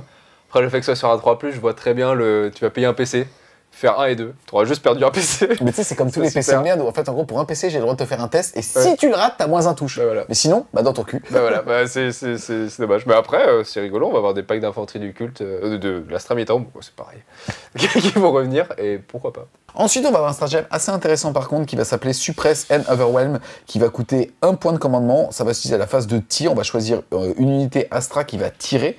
Déjà, l'unité ennemie ne pourra pas faire de tir en état d'alerte. Et une unité culte génicidaire qui va vouloir charger pour aussi relancer les jets de charge si elle charge cette unité-là. C'est rigolo. Après, généralement, quand on voit que l'adversaire s'avance pour nous charger, on l'overwatch en phase de mouvement. Et donc là, il aura déjà fait son stratagème. Mais pourquoi pas, ça peut être marrant si on voit que l'adversaire, justement, n'a pas fait l'overwatch en phase de mouvement parce qu'il voulait voir tous les mouvements avant d'overwatch la phase de corps à corps. On a potentiellement cette capacité-là de juste toucher, pas d'overwatch. Et en plus, mon unité que j'ai avancée, elle pourra relancer la charge. Donc c'est pas mal. Encore dans cette idée du combo de l'Astra Militarum qui tire pour couvrir les petits copains du QGN qui avancent au corps à corps. Yes, meilleur stratagème de tous les temps, il est maintenant, je te le dis, mais de tous les codex confondus. Pourquoi? Parce qu'en fait, ça va être... perte acceptable. Ça va coûter 2 PC, on va l'utiliser à la phase de tir. En gros, ce qui va se passer, c'est qu'une unité Astra Militarum va être capable de tirer sur une unité ennemie qui sera à portée d'engagement d'une unité du culte. Un peu à l'ancienne quand on jouait les armées méchantes. Ouais. Le bien ne pouvait pas le faire, le mal pouvait le faire à l'époque dans les autres jeux Game Workshop. Et sauf que vous aviez une chance de tuer votre copain. Là, ce qui se passe, vous allez tirer sur une unité ennemie qui est donc à portée d'engagement d'une unité du culte. Et après l'avoir fait, vous allez jeter un dé pour chaque unité du culte qui était justement dans le corps à corps. Et pour chaque 5+, ça sera D3 blessures mortelles plus 1 sur cette unité. C'est rigolo. Déjà, c'est cool. Je crois que c'est la seule règle qui permet de faire ça. Ouais, c'est trop cool. C'est marrant que ce soit dans ce détachement d'alliés Astra, Jessylor, qui en fait se méprisent entre eux et se tirent entre eux. T'es en train de tirer sur nos potes? Ouais, mais je les ai pas aimés. Ouais. Franchement, non. Depuis le début, ils ont pas l'insigne. Moi, j'ai l'insigne, donc je m'en bats les couilles. Non, mais c'est vachement drôle. Et puis, je pense qu'il y a des situations où vraiment ça fait des blagues. Sur des lance-flammes, on peut jouer des Hellhounds. Le Hellhound qui tire dans le corps à corps, il y a des cubes gênés, c'est drôle. Non, il y a vraiment des trucs chouettes. Et juste avoir cette possibilité tactique de CP, c'est un peu cher. Ouais. Mais même ils auraient dû le faire. Ouais, ils auraient dû et le pas faire. sur du 5, mais sur du 4. On s'en fout. On s'en fout. Ils s'en foutent, ils vont mourir. C'est le but. On continue avec Symbiotique Destruction qui vaut 1 point de commandement. On va utiliser la phase de tir à partir du moment où une unité Astra et Culte tirent sur la même unité. Alors les deux vont pouvoir relancer les 1 pour blesser. C'est rigolo, ça fiabilise le tir. C'est dans le fleuve des améliorations entre Astra et Culte Gêné. Après, juste reroll des 1 à la blesse pour un PC, je trouve ça un peu cher, même sur 2 packs. Pourquoi pas. Et on va terminer avec un réseau sombre, ça coûte 1 point de commandement. Ça va s'utiliser à la phase de renfort de la phase de mouvement adverse. À partir du moment où une unité ennemie a terminé un mouvement, en tout cas un type de mouvement à 12 pouces d'une unité Astra ou Culte, elle va pouvoir faire un mouvement normal parce qu'en gros elle aurait été prévenue par les copains. C'est ça, on avait le téléphone, ils nous ont passé un coup de téléphone, les renforts arrivaient là, on avait déjà tout prévu parce que 4 plans, génération, c'est long. Donc c'est chouette, ça permet de faire un mouvement réactif, donc ça nous rend, en vrai, ça contre les gameplay faible charge, c'est les rend caduques. Puisqu'on peut juste les éviter. Donc juste pour ça, c'est pas mal. Ouais, complètement. On va maintenant rentrer dans le dur des fiches d'unité. Petit préambule, néanmoins, vous allez voir qu'il y a comme mot-clé, vous n'allez pas le voir d'ailleurs, mais vous allez entendre que chaque unité est dotée du mot-clé Grand Dévoreur. Et ça, c'est plutôt pas mal, parce que c'est un mot-clé qui sert à rien en compétitif, mais en mode croisade ou en apocalypse, ça vous permet tout simplement d'aller chercher des alliés au culte Genestealer et donc de les allier aux tyrannides. Puisque vous avez vu, il n'y a pas de détachement pour ça. Ça veut donc dire que si jamais vous jouez un détachement spécifique, vous allez avoir jusqu'à 1000 points d'Astra Militarum et vous allez pouvoir vous allier à des tyrannides parce que tout le monde partagera le mot-clé justement Grand Dévoreur. C'est quand même très cool, je trouve, pour le coup d'y avoir pensé, ouais, c'est cool. Pour autre chose que les games en 2000 compétitives. On va commencer par, bien évidemment, le patriarche, le plus haut de la chaîne alimentaire du culte Genestealer. Le chef de nous. Exactement. Il ne coûte que 75 points, c'est une belle machine à peindre quand même. Qu'est-ce que tu en penses ? Alors, il n'y a pas eu de modification sur la feuille d'unité, on reste sur ce ton de corps à corps qui est quand même pas très cher en points, qui permet de rejoindre les unités de Genestealer pure souche et de les fiabiliser. Il a cette capacité d'horreur cosmique, de pouvoir faire des tests de Battle Shock à 6 pas autour de lui en phase de corps à corps, et une fois par game à 12 pas. Et en fait, avant, c'était pas forcément très fort, parce que ça permettait juste d'empêcher des adversaires de faire des réactions de type je vais taper en mourant, armure du mépris, etc. Là, dans cette nouvelle édition du jeu, avec la capacité de juste dire t'es Battle Shock, tu feras pas ton action, et moi je peux tuer autre chose, et du coup avec toutes ces actions qui prennent un tour à se compléter, en fait ça permet de faire proquer ces Battle Shock tests, et peut-être de pas avoir à tuer l'unité et gérer une autre, donc c'est vraiment pas mal. Complètement, ouais. On rappelle que celui-ci est unique dans une armée, même s'il n'est pas personnage nommé. C'est ça qui est très bien. C'est que c'est par rapport au lore, en fait, qu'il est seul au sommet de la chaîne alimentaire, et que celui-ci, s'il est dans votre armée, doit être votre seigneur de guerre. On va enchaîner ensuite avec les Stealers pure souche, qui sont jouables de 5 à 85 points à 10 pour 170 points au niveau de ce livre. Qu'est-ce que t'en penses ? C'est une unité qui est quand même pas mal, hein. C'est vraiment une unité d'infiltration et d'early game, c'est-à-dire qu'on va aller chercher l'adversaire. C'est assez tanky, ça a 2 PV, une invulnérable. Ça tape pas mal, beaucoup d'attaques. Ça s'infiltre. De la PA, l'infiltration permet d'aller prendre les objets. En fait, je vois vraiment ça comme première ligne d'attaque pour aller agresser l'adversaire chez lui et pour tenir les premiers objets en attendant que les renforts arrivent depuis les réserves. D'accord, donc en fait, tu vas pouvoir faire des agressions un petit peu stupides avec, entre guillemets, si jamais tu veux en faire 3 fois 10, bon, ça coûtera un bras, mais tu pourrais quand même le faire. Est-ce que tu es joué dans tous les détachements ou pas ? Franchement, oui. Genre juste 5 en infiltration, c'est très bien déjà pour repousser les infiltrations adverses potentiellement lors du déploiement, empêcher des mouvements scouts adverses. Et juste aller prendre des petits objectifs qui sont un peu polarisés, qui sont loin de notre zone de déploiement. On n'a pas envie d'envoyer de la ressource. Votre 5 gesture, c'est 85 points, c'est pas non plus hors de prix pour prendre un objectif. Yes. Là maintenant, on va parler justement du Primus. Il vaut 75 points. Qu'est-ce que tu peux dire sur ce gars ? Est-ce que auto-include par 1, par 2, par 3, dépendamment des détachements ? Déjà, c'est un super gars. Franchement, il est hyper cool, il a 3 bras, c'est un super acolyte. C'est pratique. Non, c'est vraiment le perso qu'on voyait dans toutes les listes, puisqu'il donne la relance complète des touches au corps à corps et au tir. Donc, en fait, ce bonus-là est insane, ça permet de très bien bénéficier des touches soutenues, des touches létales. Quand on arrive des réserves, c'est ultra fiabilisé. En fait, tout est bien, on touche mal au corps à corps et au tir. Il peut rejoindre tout ce qui est hybride, c'est-à-dire les acolytes, les métamorphes et les néophytes. Ouais. Non, c'est vraiment une très bonne unité qu'on va voir partout. En plus de ça, il a son petit redéploiement. Il tape fort au corps à corps. On dirait pas, mais dans un petit pack de néophytes, des fois, tu charges avec, tu vas tuer peut-être 1-2 marines, quelques gardes. C'est vraiment chouette. Non, c'est quand même une très bonne unité. Yes. Maintenant, on va parler du Magus à 55 points. Le Magus, c'était le pire perso du culte. C'était peut-être un des pires persos de Warhammer 40 000. Franchement, il était vraiment très très nul, il a vu sa capacité être améliorée. Donc le contrôle mental, ça permet de jeter un dé. Sur un 1, ça fait rien. Sur de 2 à 5, l'adversaire a moins un hit. Sur un 6... Sur 1, c'est lui qui explose, quoi. C'est vrai, il prend des bêtes. Ouais. Oh, le nul. Alors, ouais, c'est le Magus. Mais non, c'est pas ouf. Par contre, sur un 6, l'adversaire tire pas du tout. Donc si vous aimez jouer au loto, c'est pour vous. Non, par contre, il a gagné une nouvelle capacité d'enlever un Battle Shock sur une unité à portée. Excessivement fort. Vous le verrez dans les rapports de bataille qui vont sortir dans les prochaines semaines, parce qu'on a quand même poncé cette nouvelle saison de Warhammer 40 000. Et le fait, une fois par game, de se dire, ok, au début d'une phase, toi t'étais ébranlé, tu ne l'es plus, ça change le jeu. Non, c'est vraiment très très bien. Et le plus, le contrôle mental qui est maintenant aussi est hors de ligne de vue. Avant, il fallait être visible de l'adversaire, donc c'était ultra contraignant. La 18, hors de ligne de vue. Bah, en fait, très vite, l'adversaire, il peut se retrouver bloqué avec une unité sur laquelle il pensait faire très très mal, quoi. Yes, on va maintenant passer au Benefictus. C'est donc le nouveau personnage qui est juste ici, avec sa tête un petit peu chelou. Il est beau. Il vaut 80 points. Qu'est-ce que tu penses de ce gars et qu'est-ce qu'il fait pour les gens qui le connaissent pas encore? Bah, déjà, il a une superbe robe. Franchement, c'est stylé. Et un beau bâton. Franchement. Merci Robin. Merci, Robin. Non, c'est un nouveau perso de tir anti-char. Encore un perso pour le culte. On a déjà 10 000, on n'avait pas de perso vraiment très orienté anti-char.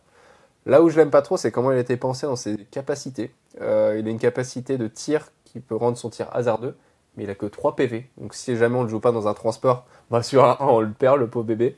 Et il a une deuxième capacité de booster son invulnérable, mais que à lui sur du 4+, alors qu'il a déjà une AVE à 5. En fait, c'est pas une capacité ultra intéressante, je la trouve un peu dommage. Mais il donne quand même les touches létales à l'unité qui rejoint. Donc on voit que quand on peut essayer d'avoir une full relance des touches, pas via le Primus, mais via des stratagèmes ou des capacités, ça peut être utile. Et le combo qu'on a vu tout de suite, c'est le mettre dans un transport pour passer outre Lazardus et quand même faire très mal avec son tir anti-char. Donc une unité... pourquoi pas, touche létale, pourquoi pas, les tirs anti-char, pourquoi pas, mais c'est vrai que tu sens que Game Workshop a été frileux quand même, parce que moi je le trouve super bien, le fait de donner touche létale, le fait de donner touche fatale, bon on l'a vu la 4, on s'en fiche complètement, mais c'est surtout ses tirs et de pouvoir exploser. C'est sympa ces personnages Kleenex, on va dire ça comme ça, et il a la tronche qui va avec. Hein, ouais, non, mais j'ai les tronches. Mais à 80 points, c'est 80 points. Ouais, non, c'est cher. De toute façon, on a un problème en culte, c'est que dans les points affichés lors des codex, et globalement, de l'index, c'était pareil, on est un peu overpricé parce qu'on ressuscite. Et sur les persos, je trouve ça pas du tout légitime parce qu'eux, ils ressuscitent pas.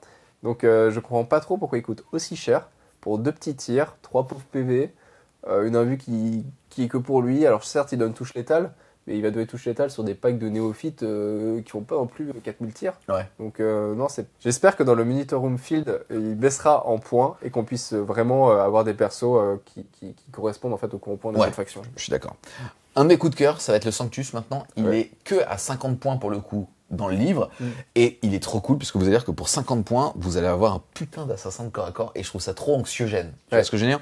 Il va avoir frappe en profondeur, infiltration, agent solitaire et discrétion. Autant vous dire qu'il partage que des bons mots-clés, qu'avoir aujourd'hui, surtout dans cette saison, et on le verra dans les prochaines semaines, hein, mais des agents solitaires qui sont capables pour peu de points de faire des actions pour saboter un décor, pour réussir à faire une action à 9 pouces d'un bord de table, tu vois ce que je veux dire, pendant un tour entier. C'est trop bien, et lui, c'est 6 attaques anti-infanterie 3+, mais qui touche à 2, perd moins 2, dégâts 2, avec précision. Ouais. C'est un des meilleurs assassins du jeu pour 50 points, quoi. Franchement, c'est potentiellement un des meilleurs persos non opérative de la faction.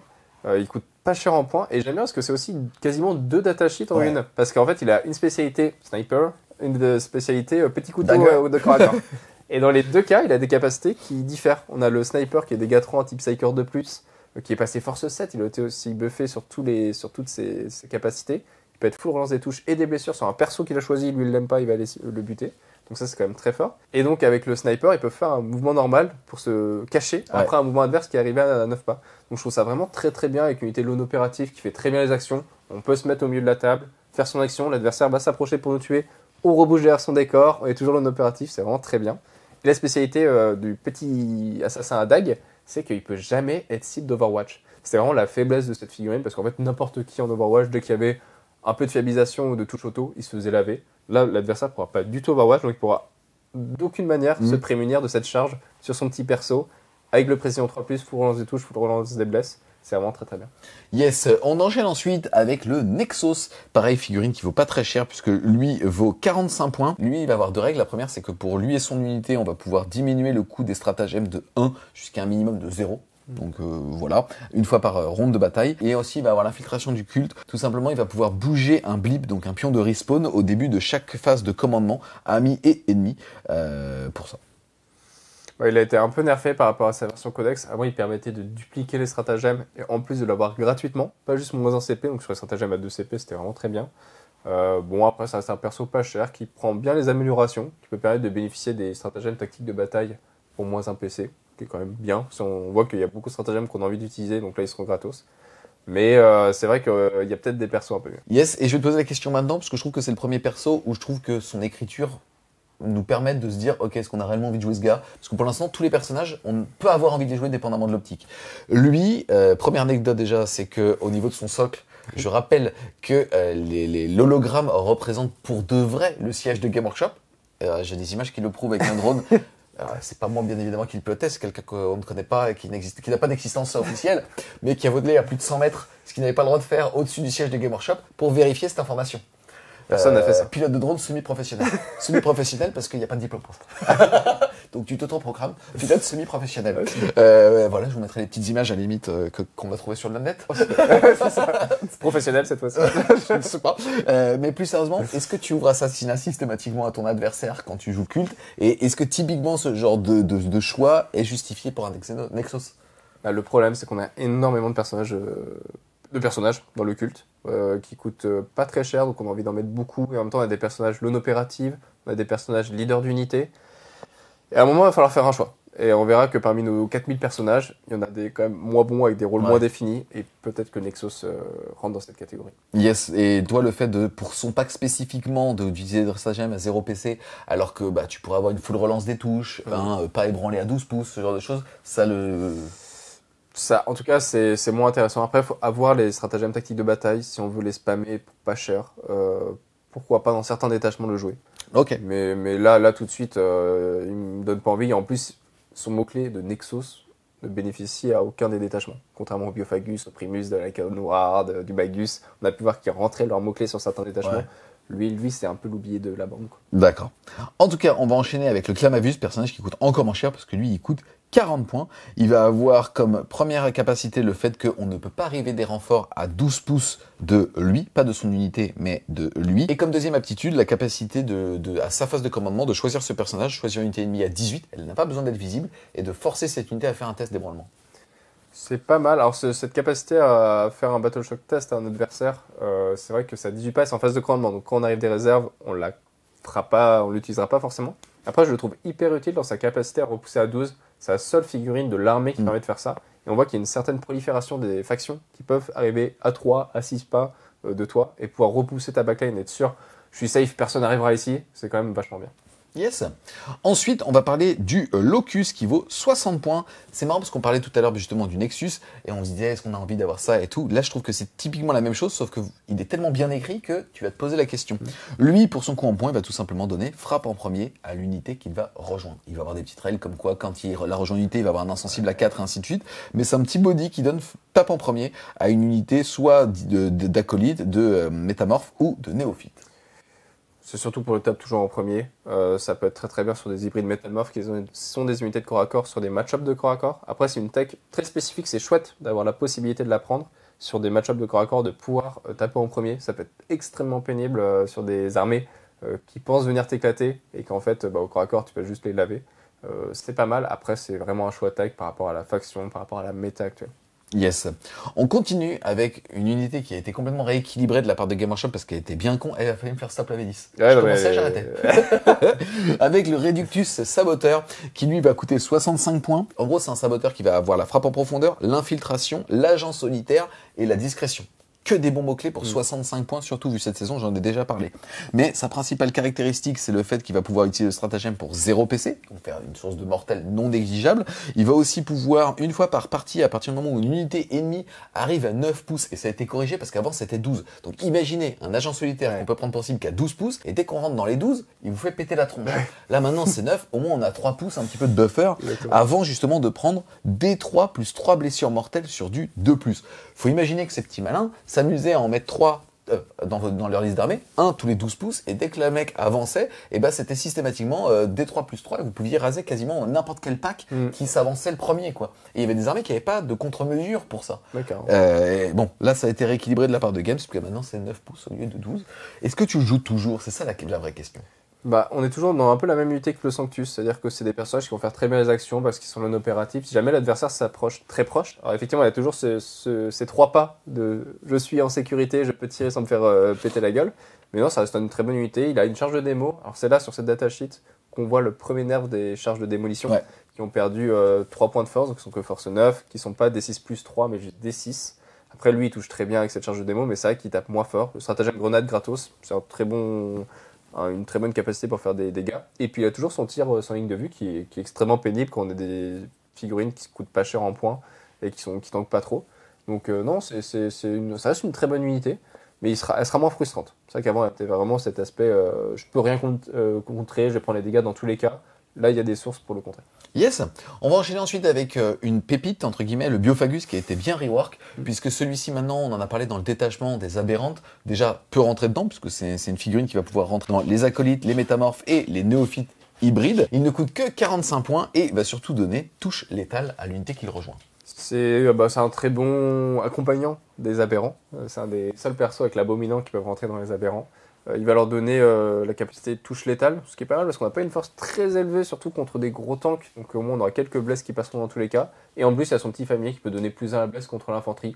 C'est bonus, mais du coup on blessera l'infanterie souvent en 2+, en tout cas avec les aberrants. Donc non, c'est plutôt une bonne unité. Et étant donné que c'est un des seuls persos qui peut rejoindre les aberrants, il va souvent prendre l'amélioration. Parce que comme les aberrants coûtent très cher en points, on a vraiment envie d'avoir le maximum de capacité dessus. Yes, ensuite on va parler du Kellermorph, qui lui est à 55 points au niveau de ce livre. C'est le pistolero. Ouais. Alors lui, il était pas mal retravaillé dans sa létalité. En fait, avant, il avait un rôle de sniper qui ressemblait un peu au Sanctus, on savait pas trop lequel prendre. Là, maintenant, il est quand même sympa. Ses tirs, c'est passé force 6, c'est PA-2, mais il n'est plus précision. Et il est plus sustain hits D3. Donc on a plus ce côté gamble en essayant de sniper les persos. Par contre, il a gagné la capacité de, lorsqu'il tire sur un adversaire, le forcer à faire des tests de Battle Shock. Et ça, c'est extrêmement fort durant la phase de tir de faire ça, puisqu'on peut juste stopper une action adverse qui est en cours.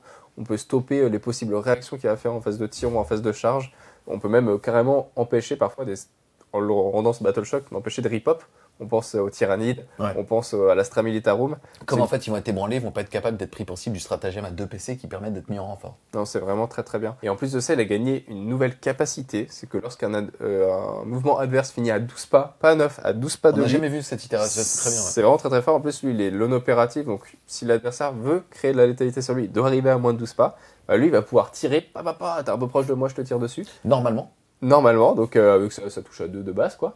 Et bouger. Donc potentiellement se recacher. Il peut pas rembarquer, si vraiment ce serait extrêmement pénible à l'affronter. Mais en tout cas, il peut aller se cacher derrière un mur et se mettre en sécurité. C'est vraiment très très bien.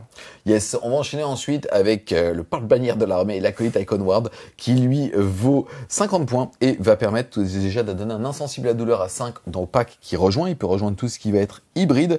Lui-même, il va hériter d'un insensible à 4 tant qu'il est bodyguardé et surtout avoir une capacité au niveau des blips.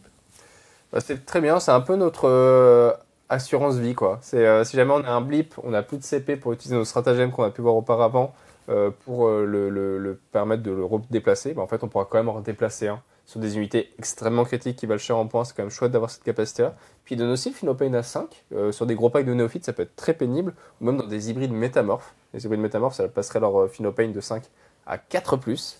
Et même si elles ont qu'un PV, en fait, Philopane 4, très vite, ça peut faire des blagues au niveau du tanking. Yes, on va ensuite enchaîner avec les lignes, c'est-à-dire avec les acolytes. Ce qui est sympa, c'est que Games a divisé le pack d'acolytes hybrides en 2. Maintenant, on va avoir ceux de corps à corps équipés de pistolets et ceux avec des armes de tir et donc ceux avec les pistolets lance-flammes. Ils sont jouables à 10 à 70 points ou à 20 à 140 points, soit 7 points le bonhomme. Perso, je préfère les acolytes lance-flammes. C'est parce qu'ils font moitié close, moitié tir. Les lance-flammes, on verra qu'ils ont une source de relance des blesses. Donc en fait, pour les fiabiliser énormément contre un peu l'anti-masse, quoi. Et en plus, en charge, ils sont pas mauvais. Et au final, les acolytes hybrides avec les armes de corps à corps, avec les armes minières, ils sont très spécialisés anti-véhicule. Mais ils font pas non plus 4000 attaques, quoi. Ça reste 2 attaques anti-véhicule sans trop de bonus. Donc que ce soit au niveau de la capacité de datasheet ou même la létalité brute, les acolytes avec lance-flammes peuvent avoir des charges de démolition. En fait, on a un pack, typiquement acolyte hybride avec les lance-flammes. dans le détachement, on peut advance ses charges. Les charges de démo étant des armes d'assaut. On pourrait advance très loin, lancer les charges de démo, et après charger et faire quand même des dégâts au corps à corps. Yes, plusieurs choses à dire. Déjà, c'est que maintenant, il y a l'apparition d'un nouveau mot-clé qui est le mot-clé one shot, c'est-à-dire usage unique. On parle notamment des charges de démolition. Comme tu l'as dit, la version de tir va pouvoir relancer les 1 pour blesser tout le temps et relancer l'intégralité des blessures quand l'adversaire est sur un objectif. Et la version de corps à corps, elle, va pouvoir tout simplement générer des points de commandement sur du 4+, à partir du moment où à votre phase de co, vous contrôlez un objectif. C'est quand même pas mal de gagner des points de commandement. On verra qu'on n'a pas beaucoup de sources de gagner des points de commandement dans l'armée. Donc en avoir au moins un pack comme ça qui est sur un objet et qui le babysit, c'est pas mal. Après, c'est une unité de corps à corps. Donc est-ce qu'on a envie de babysitter un objet avec une unité à 170 points qui est juste là pour sur un 4+, potentiellement avoir un PC? Je suis pas sûr. Donc plutôt un coup de cœur pour l'unité de tir. Ok, on va enchaîner avec une autre unité de tir, cette fois-ci ça va être les néophytes hybrides, jouables de 5 à 10, à 70 points les 5, 140 points les 10, et qui eux vont avoir comme principal avantage d'être sticky objectif, donc si vous avez l'objectif à votre phase de commandement, vous pouvez vous en éloigner et le garder. Sticky objectif, c'est franchement assez utile dans une armée qui a envie d'aller devant. Le fait de pas pas forcément être forcé de laisser des figurines à l'arrière, c'est quand même chouette. Par contre, les néophytes hybrides, ils ont pris un petit nerf sur leur létalité. C'est-à-dire qu'avant, on les jouait tout le temps comme ça. 4 lance-grenades, 4 canons sismiques. Les canons sismiques pouvaient aller jusqu'à 6 tirs et ça faisait extrêmement mal. Là, ils ont un peu nerfé ça. Les canons sismiques, à mi-portée, ils ne font plus que 4 tirs. Et le canon laser a perdu 2 en force. Il n'est plus force 12, il est force 10. Donc on a fait quand même moins mal, mais on a pu voir que dans des détachements, avec des combos de létalité, avec des procs sur du 5+, de touches létales, de touches soutenues, finalement, on rattrape un peu la létalité qu'on avait auparavant. Donc ça reste quand même des très bonnes unités, ça reste 20 figurines à OC2 qui reviennent sur un 5+, sur un 4+, T1, T2. C'est des battle line. Sticky Ob, ça permet vraiment de pouvoir se projeter, on s'en fout en fait de laisser son jeu derrière. Ça reste quand même une unité très utile. Ensuite, on continue avec les hybrides métamorphes, jouables de 5 à 10, 80 points les 5, 160 points les 10 au niveau de cette armée. C'est mon unité coup de cœur de ce nouveau codex. En fait, les hybrides métamorphes, auparavant, c'était une unité qui avait jamais réussi à trouver son rôle, puisque très proche de l'acolyte, sans les règles vraiment de l'acolyte, avec moins d'OC, moins la capacité de rejoindre certains persos, etc. Là, ils en ont vraiment trouvé une identité, c'est une unité de corps à corps. C'est une unité de corps à corps qui fait quand même un peu de tir, puisqu'elle peut avoir des lance-flammes légers, et elle a gagné un peu de tanking, chose qu'elle n'avait pas du tout auparavant. Donc là, elle a un Philopane à 5 de base dans l'unité, qui peut monter à 4, on a pu voir avec l'Icon Ward. Et en plus de ça, ils ont gagné une nouvelle règle qui est extrêmement forte. On en parle tout le temps, les mouvements hors phase, c'est pété. Eux, ils ont le droit à un mouvement de surge quand ils se font tirer dessus. C'est-à-dire, après que l'adversaire ait fait ses attaques, s'il nous reste des figurines, si elles ne sont pas mortes, on peut faire un mouvement de D6 vers l'adversaire. En sachant que ça, c'est une nouveauté pour moi, quasiment en Warhammer 40 000, selon comment on les a équipés. Si on les a équipés en pistolet lance-pierre, donc pas en lance-flamme, donc pas de tir, ils vont pouvoir faire un mouvement de 6 auto. Donc on parlait tout à l'heure du 7,1 pas de l'adversaire, bah là, il n'a pas le choix. Si ça n'a pas une chance sur 6, ce sera auto. Ou alors, si on les a mis avec des pistolets lance-flamme pour faire un peu de tir en anti-masse, ce sera D6, ce qui reste très bien. Donc vraiment une très bonne unité de corps à corps, avec un profil sweep et anti-élite. Vraiment très très bon pack. Hein. Yes, on va maintenant passer au niveau des aberrantes. On va commencer par présenter le personnage aberrant qui est l'Abominant, qui lui va coûter 75 points. Et derrière, les aberrantes qui, eux, vont être, en tout cas dans ce livre, jouables de 5 à 10 à 150 points les 5 ou 300 points les 10, soit 375 points. Le pack de 11 avec le perso. Est-ce que tu peux nous décrire ce qu'ils font, les règles spé, et est-ce que tu en joues, dans quelles conditions, et ainsi de suite? Alors l'Abominant, c'était toujours une de mes figurines préférées parce que en vrai, je trouve ça hyper charismatique, le grand chef abominant qui se traîne avec un tout petit familier qui l'accompagne et qui lui explique la life. Je trouve ça cool. Là, il a été buff en plus parce qu'il est passé à 4 attaques et il n'en avait que 3 auparavant. Par contre, sur cette datasheet et celle des aberrants, on voit les premiers nerfs des aberrants. C'est qu'avant, ils avaient un Philopane à 4+, qui était excessivement pénible avec leurs 3 PV endurance 6, moins 1 pour être blessé. Là, on a juste Philopane à 5+. Donc, petit nerf, mais on voit que c'est accompagné d'une baisse de points, en tout cas dans le codex, ce qui est assez chouette. Et par contre, on voit le deuxième nerf des aberrants, c'est au niveau de leur létalité. Ils ont perdu moins 1 à leur force, ils sont passés de force 8 à force 7, et surtout moins 1 dégâts. Et je trouve ça pas hyper justifié, parce qu'on était sur une unité qui certes qui tankait beaucoup, mais qui faisait déjà pas très très mal à force 8, PA-2. Là, passer à dégâts 2, ça fait que vraiment, sur les Terminators, ça fera plus rien. En fait, sur toutes les unités, ça fera plus grand chose. On est juste sur une unité tanky enclume. Donc un peu déçu. Yes, enfin tanky enclume, moins un bless certes quand il y a un personnage dedans, mais sauvegarde à 5 et insensible à 5, aucune invulnérable. On aime bien en général l'invul à 5 avec le Philopène à 5, c'est la 5+5+, qui marche plutôt pas mal. On n'oublie pas que dans le bon détachement, il y a plus 1 pour bless quand on cible les monstres ou les véhicules. Ouais, plus un attaque, et la capacité à avoir des bonus au mouvement de charge, et surtout le fait de pouvoir conso assist pour, quitte à être pas très tanky, au moins engluer l'adversaire pour empêcher d'avoir certains tirs. Donc pourquoi pas, mais je trouve qu'ils ont pris cher et j'aimerais bien qu'ils baissent encore au niveau du Manufactorum parce que sinon ça va être difficile de les sortir. Yes. On va maintenant passer au niveau des motos avec Alphus, le personnage à moto, le motard. Alphus le motard. Lui, il est à 60 points. Il a gardé les mêmes capacités, donc le fait de pouvoir tirer sur un adversaire et tous les copains ont reroll des 1 à la touche. Pourquoi pas, mais surtout il a gagné le mot-clé discrétion, donc moins un touche, on verra que les motos partagent ce mot-clé. Et ça c'est quand même très très bien, les motos étaient très fragiles et on est content de pouvoir donner ce bonus-là. Yes, les motos, elles sont jouables de 5 à 10, mais c'est faussement 10, puisqu'en fait en gros c'est 8 plus 2 quad. Donc c'est 85 points les 5 ou 170 points les 10. Est-ce que tu peux nous parler de leur capacité de tanking? Parce qu'il y a quand même beaucoup de PV finalement là-dessus grâce au PV tampon qu'on va avoir avec les quads, l'espace au sol et aussi leur source de létalité ainsi que leur règle. Alors, cette unité de la Jackal, je la trouve vachement bien. Déjà, c'est un mouvement scout de 9, donc ça peut aller très vite se projeter chez l'adversaire pour le bloquer, avec leur mouvement de 12. C'est une unité qui tank pas trop, mais dans le bon détachement, on a pu voir qu'il pouvait avoir invulnérable à 4+, en plus de la discrétion pour être moins un hit. Donc là, on commence à avoir des capacités de tanking.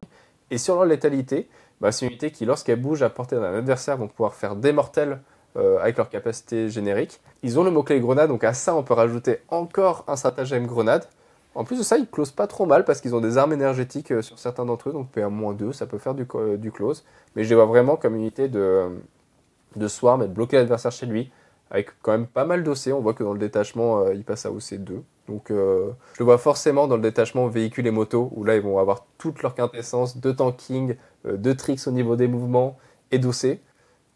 Mais ça reste une bonne unité à mettre dans n'importe quelle armée, juste pour cette capacité de scout move et d'aller bloquer l'adversaire. Yes, je la trouve bien écrite dans le sens où elle est que OC1 quand elle n'est pas dans le bon détachement. J'avais peur que ça parte un petit peu en dégénération, tu vois ce que je veux dire, par rapport à l'OC. Ouais. Ça, c'est plutôt cool. Ensuite, on va vous parler des véhicules. On va commencer par le Achille Ridge Runner, jouable 1 à 2 dans son pack, à 85 points pour l'instant, la figurine. C'était la meilleure unité du codex avec le Primus, les néophytes, puisque extrêmement utile. Déjà, elle est au C3. Donc au C3, c'est très bien, elle passe au C6 dans le bon détachement maintenant. Pourquoi ?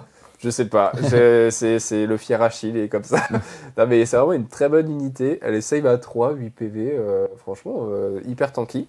Et elle donne la capacité de, lorsqu'elle tire sur un adversaire, l'armée aura plus 1 PA au tir et maintenant au corps à corps. C'est-à-dire que c'est pas seulement un bonus de tir, où avant on arrivait à avoir de la PA-2 in your cover, voire -3 avec les néophytes. Là, on va en bénéficier en plus au corps à corps. Donc sur des packs de néophytes ou d'acolytes surtout, qui arrivent, qui tirent au lance-flamme avec PA-1 in your cover, puis après qui vont charger avec encore PA-1, je trouve ça excessivement fort. Il a aussi reçu des buffs sur certains de ses mots-clés. Il avait un mot-clé pour gagner le mot-clé Smoke. Donc c'était pas ouf parce qu'après il fallait payer un CP. Là, le stratagème est gratuit. Le stratagème Smoke, donc pour avoir le couvert et -1 hit. Je le trouve vraiment très bien. C'est une unité qui a été buff. Ça a de l'OC, ça a de la létalité, ça combat avec le reste de l'armée, c'est vraiment très très bien. Yes, on va enchaîner ensuite avec une pépite. Maintenant, ça va dépendre clairement de son coût en points. C'est le Goliath Rock Grinder qui pour l'instant est à 155 points. Il bouge de 12, endurance de 10, 10 points de vie, sauvegarde à 3, OC3. Et surtout, c'est un véhicule qui va pouvoir énormément faire des dégâts au corps à corps puisqu'il a une lame de bulldozer qui vont faire 8 attaques de force 10 PA-2 dégâts 2. C'est un très bon véhicule. Là, je le trouve extrêmement cher en coût en point en codex. J'espère vraiment que ce ne sera pas le coût en point final parce que ça me rendrait triste parce que ça vaut pas ce coût en point là.